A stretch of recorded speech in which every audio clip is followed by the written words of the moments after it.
An awful lot has been said about the way that the European Union has tackled the COVID-19 pandemic, especially its vaccination strategy.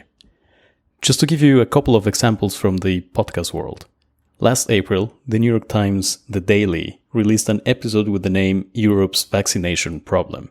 A month before, on the 18th of March, Vox's Worldly discussed what they called Europe's vaccine disaster. These are two different media outlets outside of the EU looking at how Europe is tackling the COVID-19 pandemic. As you can guess, their take is not super positive. But are they right? Does Europe actually have a vaccination problem? And if so, whose fault is it?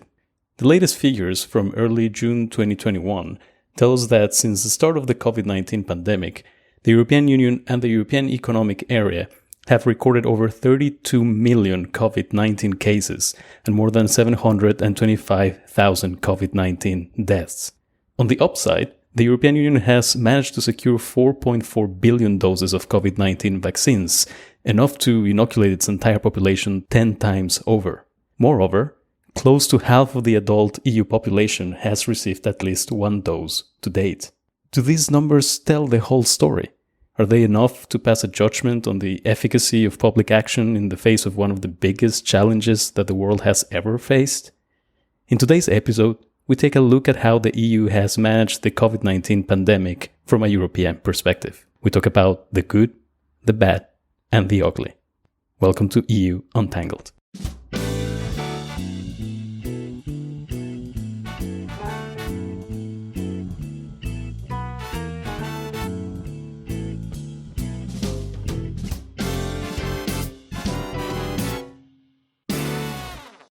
Let's start at the beginning. And for that, I'm going to turn over to Harpa, so she can tell us a little bit about what the EU has been doing to tackle this pandemic. Thank you very much, Victor. Happy to contribute to this. So basically, in the EU, at the start of this pandemic, we had Germany, France, Italy, and the Netherlands starting to work on something that they called the Inclusive Vaccine Alliance. But very quickly, they realized, along with other member states, actually, that it would make total sense that they would just hand over this whole vaccine purchasing thing over to the EU. And in June 18th, 2020, we had this Commission decision adopted, which basically confirmed the member state agreement between the member states and the Commission. So officially, the European Commission was mandated with negotiating on behalf of the member states with these vaccine manufacturers, drawing up what is called advanced purchasing agreements, which would be financed through the EU's emergency support instrument. So essentially what the European Commission was doing was using this funding to negotiate access for all of the member states to successful vaccines once they would be ready. Now, normally this process of producing a vaccine takes 10 years or so.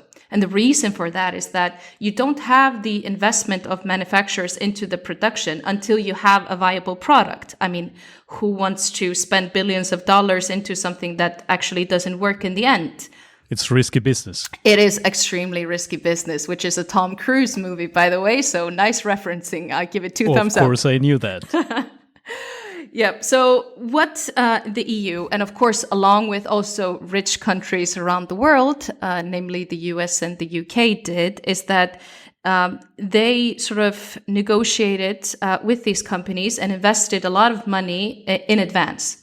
And what that achieved is that rather than having this 10-year linear process where first you have process A and then B and then C, all of these processes were compressed and they were happening simultaneously. And this resulted in the vaccines actually being developed and started to be distributed in less than a year, which is, a remarkable success if you think about it. So basically what the EU is doing here through the European Commission, its executive arm, is say, instead of having each of our 27 member states negotiate separately with the big pharma companies, we're going to do that on their behalf. Yeah, Exactly. But there is one important distinction to make here. And I kind of feel like this has gotten lost a little bit in the explosive headlines in the media. The EU Commission is really just negotiating the access to the vaccines. But then the actual purchasing or, buying the vaccines and then, acquiring them and distributing them. So actually putting the needles into the arms of citizens. This is something that is the responsibility of the member states. So there is an important distinction to make there. But ultimately, the funding that comes from this emergency support instrument and is paid through these advanced purchasing agreements, they also serve as an upfront payment for eventual purchases if and when they happen. So that means that when the member states actually go and start buying the actual vaccines, they already have sort of a discount there because of the EU support. So it results in lower prices overall for the member states. And by the way, just to try to explain things here, this emergency support instrument. So for this episode, I'm the jargon police. Have I been arrested, Alex? Not yet, but almost, because emergency support instrument. So what does it mean? Instrument? It means just it's a part of a budget that is dedicated to that specific thing. Exactly. The member state decided to have 2.7 billion euros used for all kinds of COVID-related health issues, and they call this an instrument on the European level. Why, we don't know, or there might be good reasons, but just for our listeners to understand what an instrument is. It's not something with music or whatever to do. Thank you, Alex. That's very good. The jargon police has helped society yet again through its jargon monitoring. Now, I mean, essentially what it is just the EU member states saying, hey, let's take a portion of our collective pot of money and let's dedicate it to this specific cause, is what it means. So it's nothing else than that. So I want to touch upon it just a little bit, like what then happened in practice. Okay, we have this instrument and the Commission has been mandated to draft something that is called APAs. But what exactly happened? So this agreement that was concluded between the member states and the Commission, it spelled out that there would be this steering committee. So essentially all of the member states, they have their high-level representatives to represent them in this committee, which would be chaired by the Commission and then co-chaired by a member state that would have advanced experience in this specific topic of, buying and vaccines, essentially, whatever that means.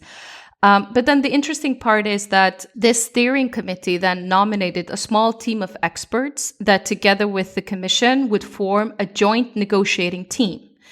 And this team was permitted to start negotiating talks with these manufacturers if at least 4 member states were interested in doing so. And then they could represent sort of the EU's demands and criteria in this regard. And then ultimately they would come with a draft advanced purchasing agreement that these member states would normally approve. But if for some reason they were not happy with it, they have apparently a clause that they could opt out. But that's sort of how this process was unfolding. Right. And they were not negotiating with just any pharma company. They had a set of criteria as to which companies they would be able to initiate talks with. I think it was quite open on behalf of the EU. I mean, they said any company that is in the process of developing a vaccine, hey-o, we're open for business. But they wouldn't actually start the negotiation process unless they knew that they had at least some level of support from the member states. And in terms of this criteria, I mean, the EU did, in my opinion, a very noble thing, but we can probably debate that a lot back and forth. But they didn't want these companies to sell the vaccines at a profit. They wanted to have it just at cost price. And also they were emphasizing that these companies should participate in things like the COVAX agreement, which we will talk about more, but is essentially an initiative of the World Health Organization trying to ensure equitable and equal access to vaccines across the globe. And the EU was also emphasizing this point in their negotiations. So far, you have mentioned a few actors already. You have mentioned the European Commission, you have mentioned member states, you have mentioned the World Health Organization via this COVAX alliance. And you have mentioned, of course, all these pharma companies that they're negotiating with, which to me points to a very complex environment. So when we talk about whether the EU's vaccination strategy has been a success or a failure, it's not completely fair because it's not the EU alone. It's a bunch of actors interacting with each other. Alex, I'm wondering if you could give us a quick rundown of who the main actors are in this whole mess. Yeah, I think you're already pointing to the right direction, because by also highlighting the fact that there are so many actors in this whole thing also makes it, of course, extremely difficult sometimes to attribute responsibility when things go well or if they don't go well. But you're right. I mean, of course, as I am the jargon police, I now have, of course, also the responsibility to explain some of the players that are creating jargons or responsible for jargons. And of course, the most important player is, of course, the European Commission, which is, as you might know, the executive part of the European Union, responsible for drafting laws, but itself not passing them. This is the part of the Parliament and the Council. And of course, the Commission is kind of like crucial in this process because, first of all, as we heard, it was in the center of the negotiation. But of course, it is also this organization, so to say, that is authorizing any kind of vaccination within the European Union. However, the European Commission itself doesn't have the expertise of knowing whether a vaccination is of good quality or not. And that's why there is another organization responsible for that, which is the European Medicine Agency, the EMA, seated in Amsterdam, before Brexit in London, by the way. And it was founded as another organization in 1995.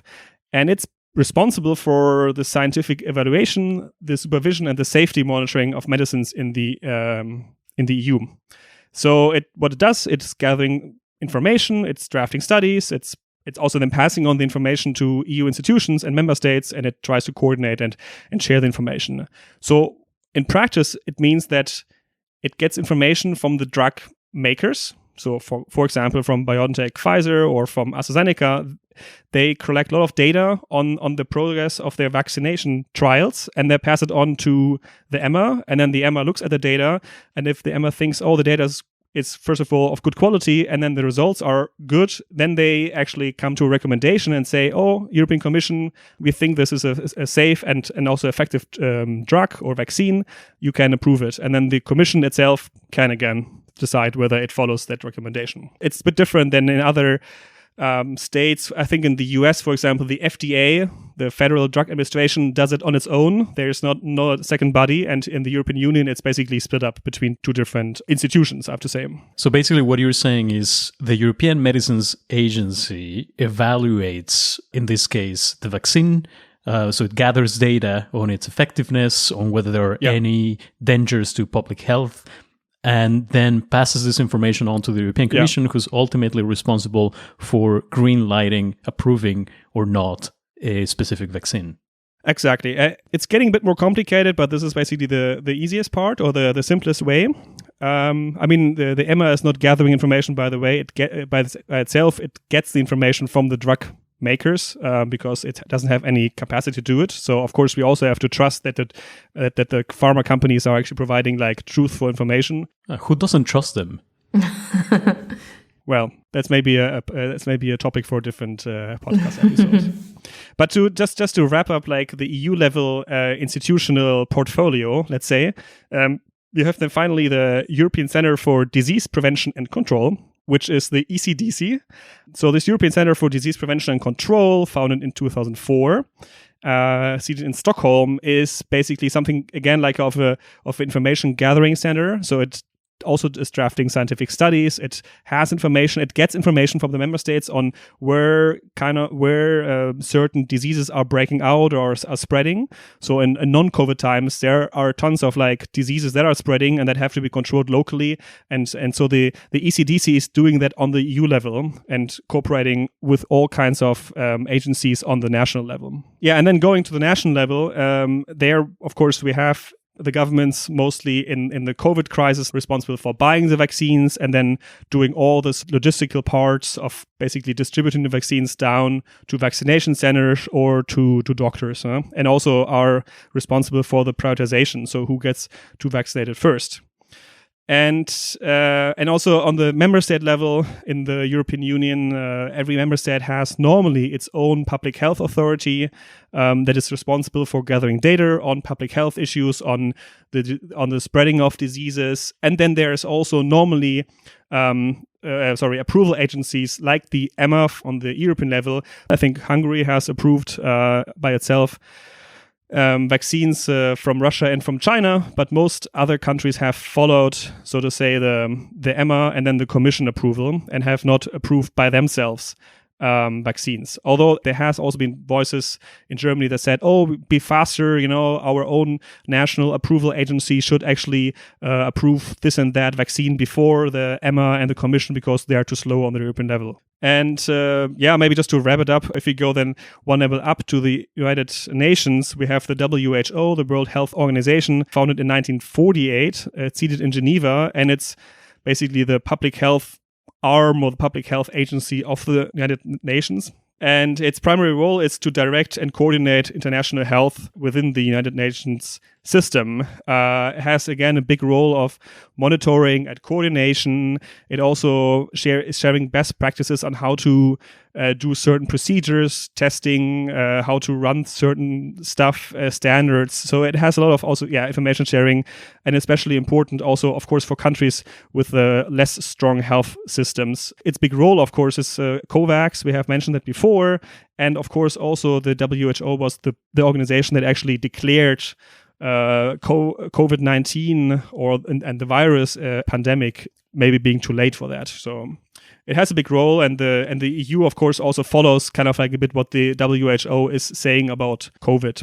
Thank you so much, Alex. I think that when people are talking about the EU and how it's doing in its vaccination strategy, we don't really keep in mind that there are so many players involved and there are so many levels. It's not that simple, simply put. Pun intended. Yeah, and I also find it often ineffective to, so say, talk about the EU, because the EU, it's everything and nothing at the same time. So the EU is like a hull of nothingness. So if you want to attribute shame, you can always say to EU, but you can also always say, oh, the EU has done great things, but then no one knows who do you mean exactly? Do you mean like certain politicians on the EU level? Do you mean institutions? Do you mean this and this agency? So I think it's very important to keep in mind that there are different players, and we have to look very carefully who is actually responsible for what and who isn't. Exactly. One thing that you mentioned, and I think it's very relevant, is this competence that is shared between the European Union and its member states. And this is in the domain of health, public health. For some people living outside of the EU, I think this might be a bit confusing, because when you think about the European Union, maybe you think about some kind of centralized government that makes decisions on behalf of its constituents. In this case, the EU is responsible for certain things, for instance, trade, where it actually negotiates trade agreements on behalf of all its member states. But when it comes to public health issues, then this is a shared competence. And one of the things that the COVID-19 pandemic goes on to show is how member states very quickly realized that it was going to be an awful mess if they were to negotiate bilaterally with pharma companies, each of them access to vaccines. And I'm going to say, quote unquote, fast enough, quickly enough, delegated this responsibility to a centralized authority, in this case, the European Commission. So it would negotiate with one single voice on behalf of them. And that is actually the first point that I want to make in favor of the EU. So if we were to, kind of like have a scoreboard and say, okay, what did the EU do right? What did it do wrong? One of the first things that I would highlight is that the European Union managed to establish some sort of level playing field. By negotiating on behalf of 27 countries, which in total represent around 450 million people, it managed to simplify negotiation procedures. On the other hand, it also managed to increase its leverage vis-a-vis the powerful pharma industry. So here you don't have 27 smaller entities negotiating, but one very strong body, the European Commission. And finally, what I think it also did was managed to negotiate low prices for vaccines. So basically saying, okay, guys, I'm going to negotiate on behalf of all of you, you 27, so you just wait over there. I will make sure that the price that you get is fair. So in that sense, it was equal access to vaccines. So the EU somehow made sure that, mighty Germany was not going to get a much better deal than tiny Latvia, or in this case, Iceland. Point in favor of the EU, and just a little bit of an anecdote from, Iceland here. I mean, of course, we decided to go with the EU. So through our participation in the European Economic Area, we had the option to opt for following the EU strategy, or we could go it alone. And our government decided to go with the EU exactly for this reason. I mean, it wouldn't make sense for us to be like tiny Iceland negotiating on the global stage with these, big players in our tiny GDP and tiny economy. But of course, I mean, we saw that, other countries like the UK and the US maybe started vaccinating a bit earlier, getting a bit more doses than the EU. And a lot of critics here in Iceland were like, oh, the EU is so slow. I mean, we should have just, it was a mistake to go with the EU, etc. But, really, do you really think that tiny Iceland would have stood a better chance to get better and fair access to these vaccines if we would have gone it alone? I think that we totally make the right decision, at least in my view, to simply follow this solidarity and joint effort within the EU and not just be like a tiny island nation on the global stage. I mean, we would like to think that we would have, of course, been much more successful than the EU because, of course, we're brilliant and voila. But I mean, in reality, that's not what would have happened. Sorry, Icelanders listening to this. Yeah, but I think you make an interesting point, because I also kind of like would say, oh, but there's Israel. Look at those, very small country and have a lot of vaccines. And then there is Serbia, actually also quite a small country and has also not super rich and has a lot of vaccines. So what do you say about that? So people could say that it's also possible as a small country to secure vaccines. However, and just make a point against my own point, if of course 27 countries would have been not used one single approach, but 27 times 6, so we have 6 big drug makers now with contracts, so over 150 procedures, then I guess it could have been well happened that some small countries would have been really left out behind. So maybe Israel, maybe not, would have gained the same success, the same access, maybe Serbia not, but it could have also happened that some other countries would have been far ahead and maybe already now done with all the vaccinations, and some others even wouldn't have even started, So it's really tricky to have like this counterfactual world because so many things might have changed. But this is at the same time a little bit of what we're doing. We're doing a kind of like counterfactual episode, like trying to think about what could have been. So there is a lot of course, guessing, informed guessing, of course. But you mentioned Israel. Now, I think Israel is doing great COVID-wise. One thing we must acknowledge, though, is, and maybe we'll talk about this in a bit more detail later, is also Israel got higher prices. So Israel is paying almost 3 times more than the EU for certain vaccines, like the Pfizer-BioNTech vaccine. And that we know because some agreements were disclosed, like, leaked unintentionally on Twitter. Or intentionally, we'll never know, No, there was actually I think a Belgian prime minister or someone from the Belgian negotiation team actually leaked the price list for the 6 vaccines they secured. Yeah.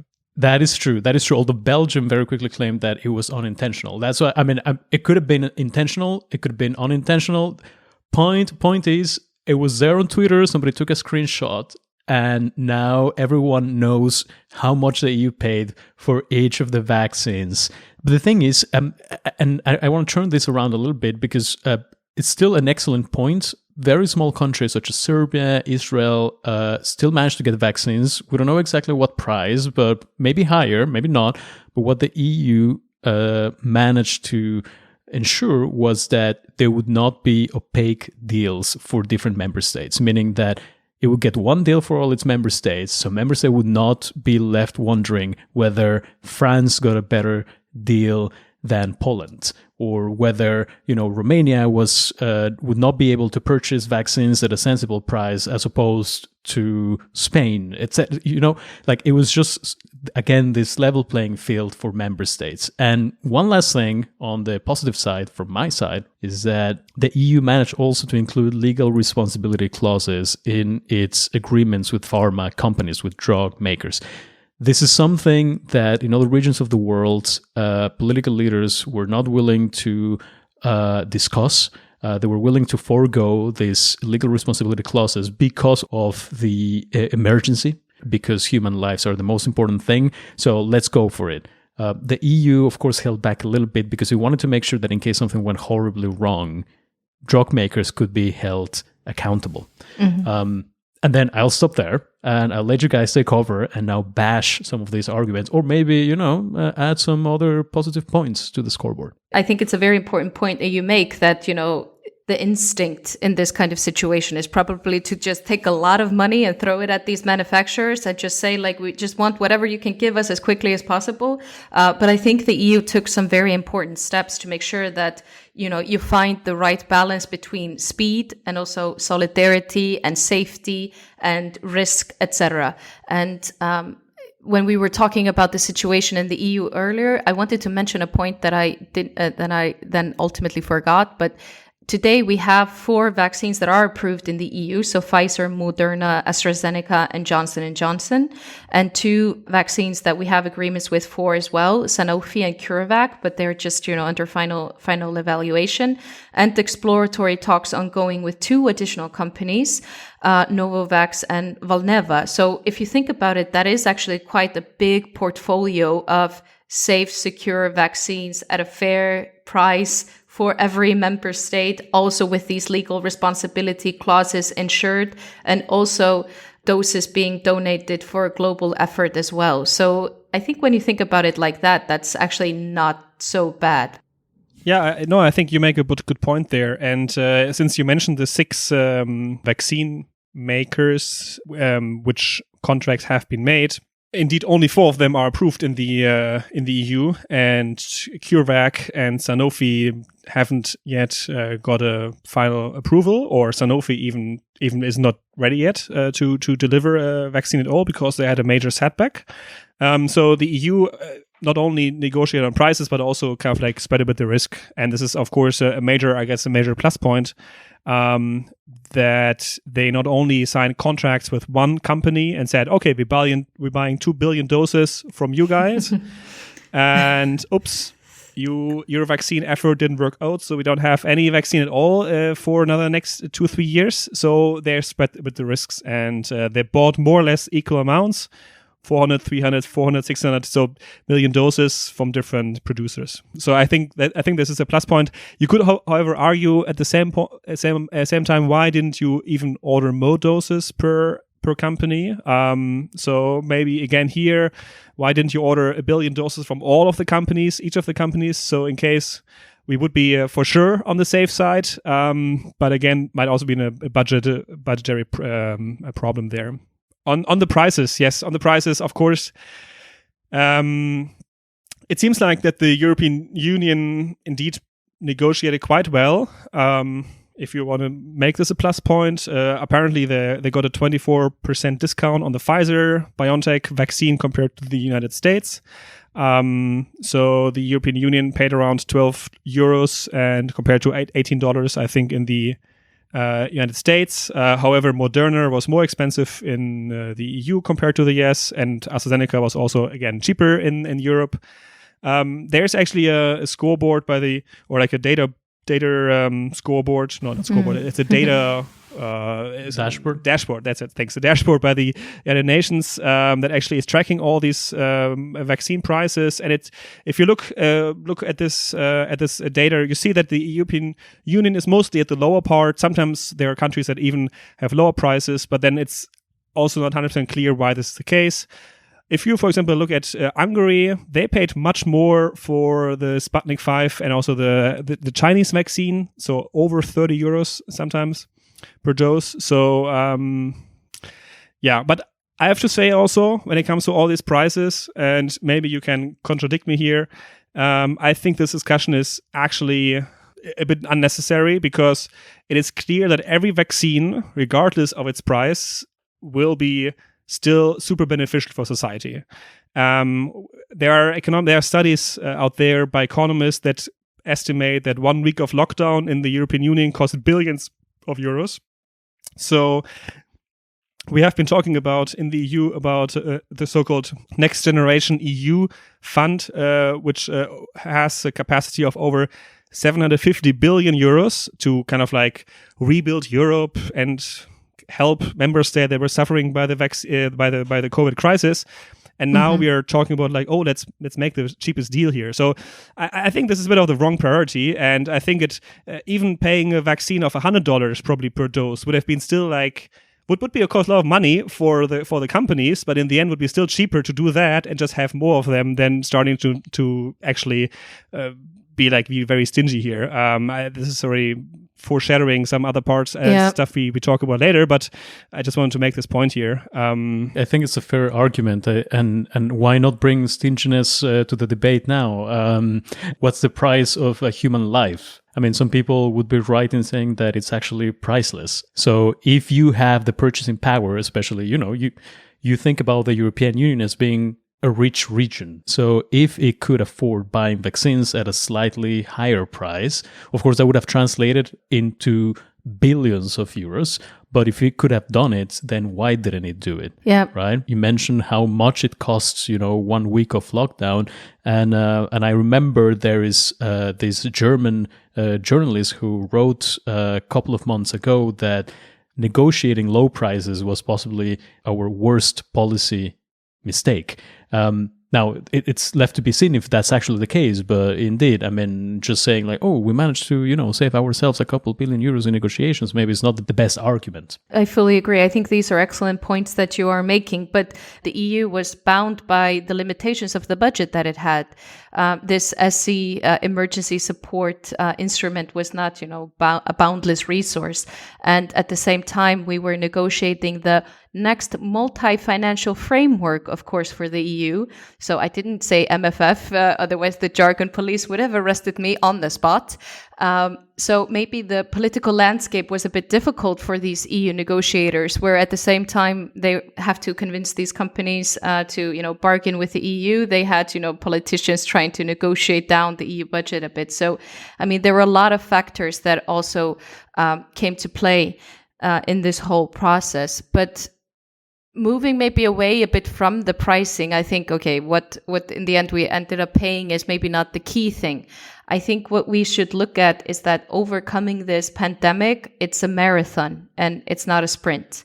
And even though the EU maybe was a bit slow in the beginning, maybe it was a bit stingy, maybe it bargained a little too much, the situation now in Europe actually is not that bad in the global context.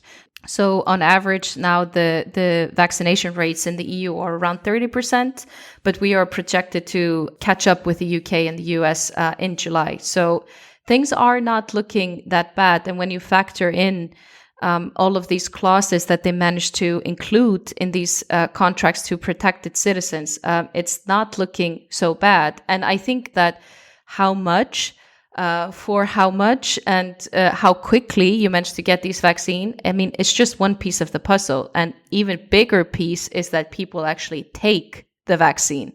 And here, I think the EU is doing quite well compared to especially the US, where they now have an oversupply of vaccines and people, they're not willing to take them because of poor public information and vaccine skepticism.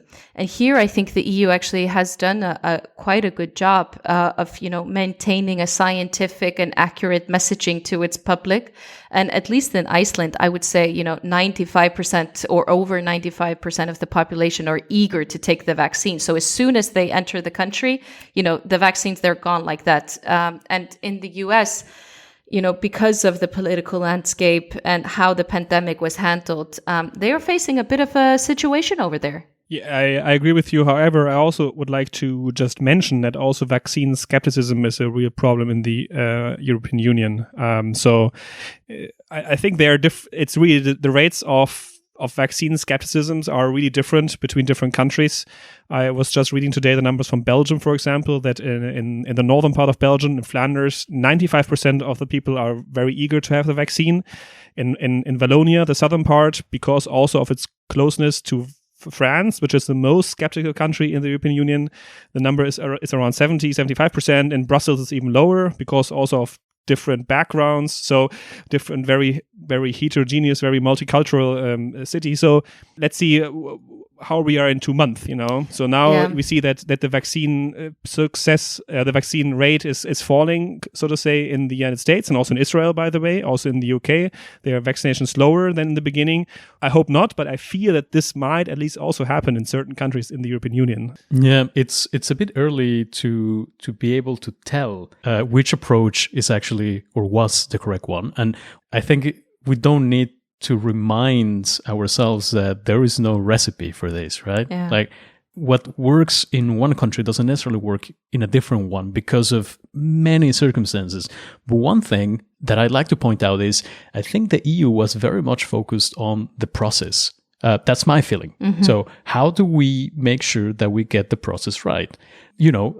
Let's ensure access. Let's ensure a fair price. Let's ensure that all our member states get a share of the vaccine pie.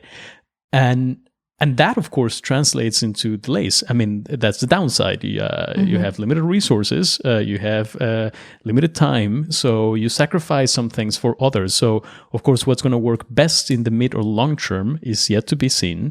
Maybe the US and the UK got a head start, but it's true that now the US is facing an oversupply and the demand is fading. Yeah. Also, in any case, as Harpa said, this is not a sprint race. You need to make sure that the whole world is vaccinated, that, herd immunity is achieved at the global level and not just in one region. I'm just thinking also about our measurement stick. We're saying one region or one country is doing better than a different one based on what? Based on number of cases, based on the number of deaths, based on the number of doses that have been administered, based on the number of vaccines that have been secured. What is our standard? So what are we measuring against? I think that's very important. And again, I bring up the process. So I think that's what might be setting the EU apart because it had a much more complex negotiation procedure. And then all these other indicators, I guess we will need to wait a little bit longer to see what in the end was the result of this. Yeah.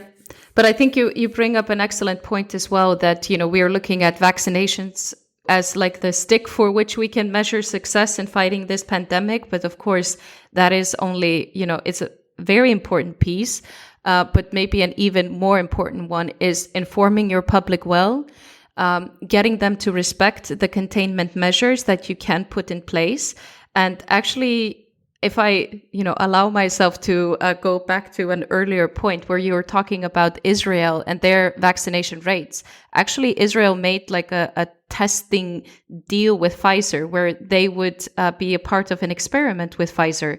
So to test, how well the vaccine was working, Israel was supplying them with sort of data on this. And Iceland tried to do the same thing with Pfizer. We were like this close to securing an additional deal with Pfizer where we would get more vaccines very quickly, vaccinate, the Icelandic population overnight. And we could see, how well the vaccine is working and how fast you reach herd immunity.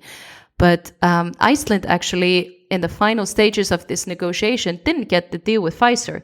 The reason was there was no COVID pandemic in Iceland. So how do you measure the effectiveness of a vaccine when there is no pandemic ongoing? And that is because the Icelandic government enforced a very good testing and tracing policy. And also, let's face it, we're a scarcely populated island in the middle of North Atlantic. So, there are other ways of, having success in this pandemic as well. And I think we should just think about that as well when we are talking about this. And here, just going back to fairness and ethics, I think when we're talking about, how successful or unsuccessful is the EU, how well did we do or didn't we do?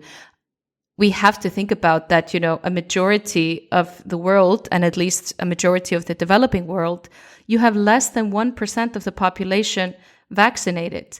And, talking about also this being a marathon, I mean, we don't overcome this pandemic unless you have a high percentage of population vaccinated everywhere. And you could make the argument that it's better to have like 50% of the population vaccinated across the entire globe instead of having like 100% of the population vaccinated in EU. Meanwhile, this virus, which is, humanity's enemy number one, is just festering and mutating and potentially can undermine the entire success that we have had with this vaccination.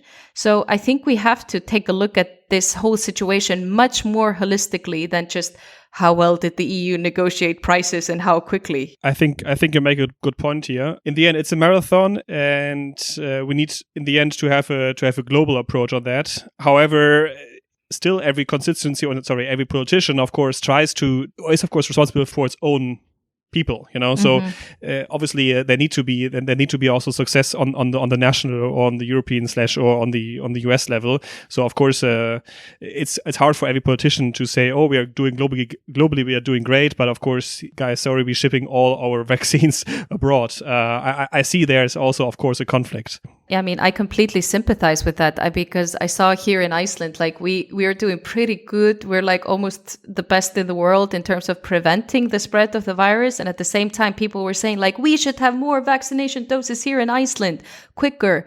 And I just looked at those people and I was thinking, like, you do realize that there are millions of people dying elsewhere. Meanwhile, here in Iceland, we are safe, and you're trying to justify that Iceland should somehow cut in the line in front of the line and get doses faster.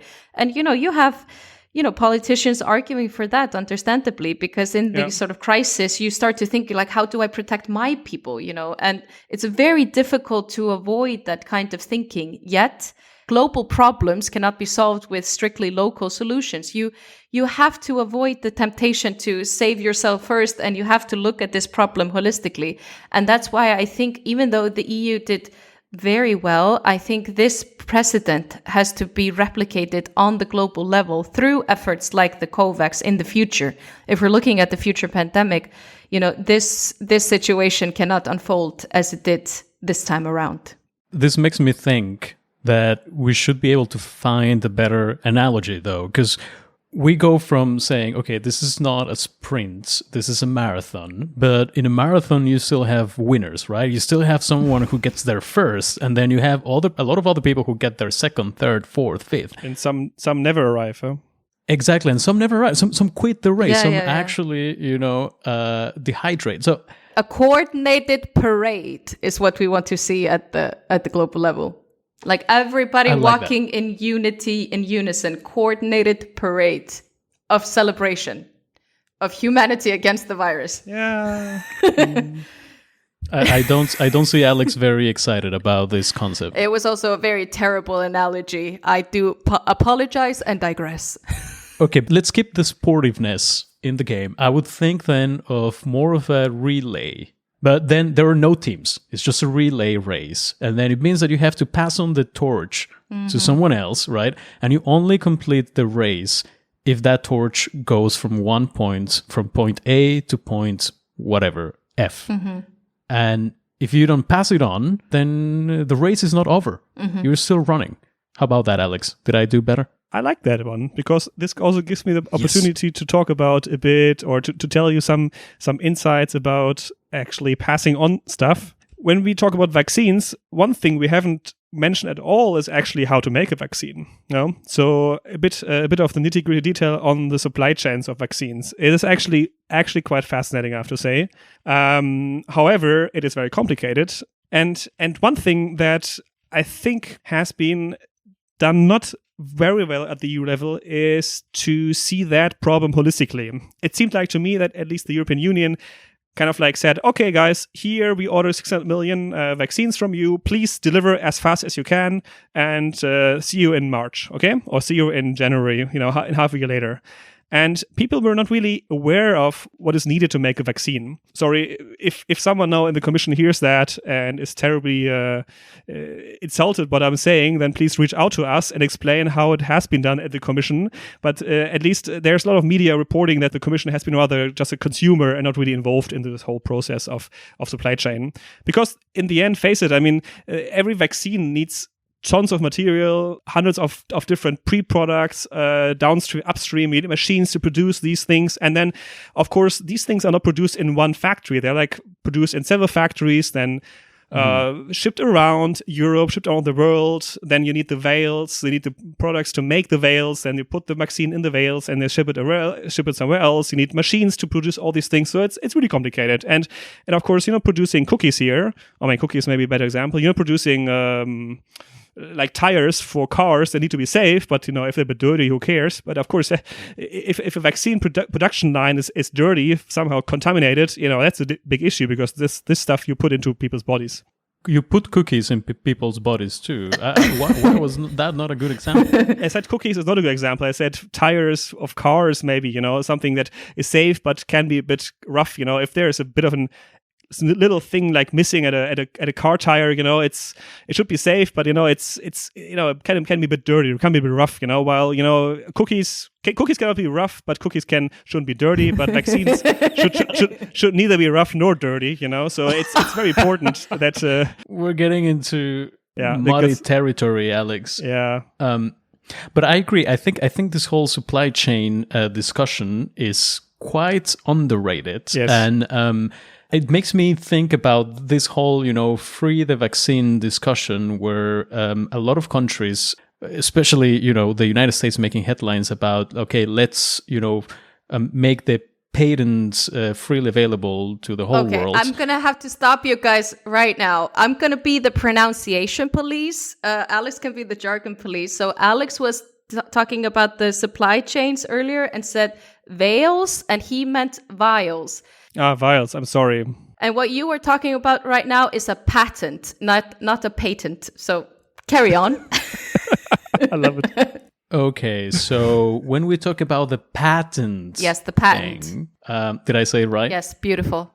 Okay, so if we think about a patent, and I'm gonna oversimplify it as a recipe to make cookies or tires, then of course you can share that, or you can keep it for yourself. So in the event where you actually share it with other people so they can make those cookies or those tires themselves, then just sharing the ingredients is not enough. We also need to share the process, and we need to, also share the know-how, and we need to build capacity. And also what would happen in case we share this recipe and then it turns out that sugar is actually a very important ingredient, and then everybody rushes to get that ingredient and then keep it for themselves. Then we are effectively breaking these supply chains that are all the more important in order to produce vaccines that can be delivered to different regions in the world. Yeah, I agree with you, Victor. And it's an issue that also has been basically underrated or not been taken seriously by the European Commission in terms of funding on the one side. So we talked about, we mentioned this 2.7 billion from this the emergency instrument. Only $1 billion, though, had been actually allocated to producing vaccines. 1.7 billions had been allocated to finance other stuff, COVID-related other stuff. And then the European Commission and also member states really, I think they didn't know really what it meant to produce a vaccine, because obviously there was no competence and also therefore no expertise on the EU Commission level, and also probably not really on the member state level either, because no one ever faced that issue of suddenly producing billions of doses of vaccines. So what happened is that then they realized quickly, like in the beginning of 2021 especially, that, oh, damn it, somehow, it doesn't really go. We receive far less supply than when they thought. And apparently what happened then is that the Commission also took the decision to invest more into that and to have a task force that actually is now monitoring in and outflow of products that are necessary to produce vaccines.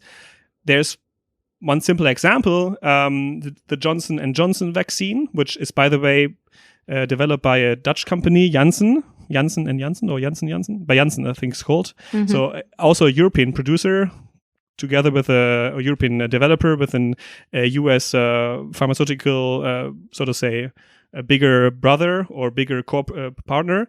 They produce that vaccine partly in Europe, but also partly in the US. They have two supply chains. However, initially, the supply chain in Europe was needed actually a shipment from Europe to the US to fill it in the vials and then ship it back. However, you might heard that the US has a very restrictive policy when it comes to exporting anything related to COVID stuff. So all kind of vaccines are actually under an export ban. So what happened is a lot of stuff went to the US and then never came back to Europe. So the Commission and also member states realized, we need actually to make sure that there is someone that actually can produce the vials in Europe and then basically cooperate then with Johnson & Johnson. Similar happened, and then I'm finishing here. Similar happened with Moderna, for example. Moderna initially only produced in the US, and now they have actually a partner, a Swiss company called Lonza, that actually produces Moderna vaccine in Europe for the European Union, but also for other countries. And this is totally separated now from the US. So they're now separate supply chains that are independent of each other. And the EU was able to increase supply for itself, but also for the world. Related to this, there was also this issue of a lot of vaccines also being produced with factories that are located in the EU. And the EU was actually exporting a lot of vaccines to, for example, the UK. And this is where the whole AstraZeneca dispute sort of comes to play, because in the UK, they were also producing AstraZeneca vaccines there, but they never exported anything to the EU. While at the same time, the EU was exporting vaccines, outside the EU to other countries. So they quickly had to learn the lesson that reciprocity in this kind of situation is not guaranteed unless it was, contractual and had been covered in these agreements. So this is why the EU eventually, learning this hard lesson, took the steps to say, like, we're not going to be exporting, vaccines manufactured in the EU to countries that are not reciprocating and exporting vaccines also produced in their countries to the EU, or where the pandemic is actually under control and vaccine rates are higher than in the EU, then it just simply isn't fair that we are being, free in terms of vaccine exports and imports to and from the EU, and then other countries were not being, reciprocating this. So a lot of things that I think the EU can learn here. I think this issue about, exporting, importing vaccines is very telling, because you could be judging a region for not being savvy enough to negotiate a good deal, like it has been the case in the EU, saying like, maybe you didn't have enough expertise to negotiate a deal where vaccines produced within the EU would cater for a domestic demand first before being exported. But then this begs the question, what if the EU had actually negotiated a good deal, quote unquote, and then these vaccines had not been exported elsewhere? What situation would that other region where these vaccines went would be in? Because we haven't figured out the issue of supply chains, this region would have necessarily been worse off. And then we would have podcasts in the EU saying like, how other regions failed to negotiate a good deal and their terrible vaccination strategies, without actually pinpointing the real issue at hand. What you kind of like trying to say is here, that is it actually like a zero-sum game we are in, or is it a game where we can bake a bigger pie and everybody gets more of the pie? Exactly. And if I were to quickly police you, a zero-sum game would be one in which what one player wins or earns, the other player loses. Yes, thanks, because that's a bit of an academic term here. No, it's true, because what people have been saying is indeed, if the EU had paid more, then maybe we would have had a better deal, but then maybe the US had less supply, or Israel. So my question is only to the EU Commission or to the negotiations team, would there have been more money on the table? Could we have built up more production facility earlier on? We are building a lot of production facility now, especially since the start at the beginning of the year till now. There have been several factories built or reinstalled in the European Union to produce a certain kind of vaccines, but why now? Why not a half year earlier? So that's a bit my question. And then we could have maybe vaccinated not only Europe, but also other countries quicker. Yeah. You can build up scale. You can scale up production. You can make more and more and more. It's just how you prioritize resources and how we organize the production and supply chains. And this is why I think a coordinated global effort is so important. It's best to just pull together global purchasing power and say that, in a pandemic situation, let's say, the criteria could be, the WHO, World Health Organization, declares a pandemic. And that's when we dip into these resources so that we ensure that we ramp up production and we replicate what has been a success in the pandemic, how quickly we managed to develop and then actually produce a vaccine. But we do it on a global scale with a global coordinated effort. So it's not some countries winning the race while others suffer and people die unnecessarily. Yeah, I think maybe we have to throw all together money at the problem. Yeah. And maybe this is something actually the EU and the world can actually also learn from the United States. The United States are very egoistic and also very selfish by basically not exporting any vaccine. However, what they did well is, and also I have to say we have to probably credit Donald Trump for that, they set up this so-called Operation Warp Speed, a fantastic name for something, and they basically threw a lot of money very early on different vaccine manufacturers. And also they were not only throwing money, but also actually sorting out the supply chains much earlier than the EU. So while the EU had a lack of funding, I talked about this already, the EU has also a very scattered R&I landscape. R&I is research and innovation. So a lot of funds in the EU are scattered over different programs. So it's very difficult also or harder to actually target really investment in the EU, while the US had done it more centralized and more holistically, thinking from the development of the vaccine to the production and the final delivery. It's like maybe a different approach also to really solving a crisis, to make things also kind of like quick, efficient and effective, instead of like only doing the process and then let the free market solve it. And this is what the EU has done, at least till recently. Credit where credit is due. I think this is something that, the Trump administration got right. And that's why maybe he was always so confident, talking about the vaccines will come and, they would nip it in the bud. So what Trump got right, maybe the EU got wrong. But unfortunately, Trump got wrong the other big piece of the puzzle, which was to inform the public and to ensure that we take the prevention measures also while these vaccines were in development. And we know in the end, the death toll in the US was unnecessarily high. So I think, but it's a very good thing to take a look at what went well and what was wrong in the EU and do the same in the US. And now say, let's heed these lessons, let's learn these lessons, and let's replicate the success on a global scale for the next one, which I'm sure will come, unfortunately.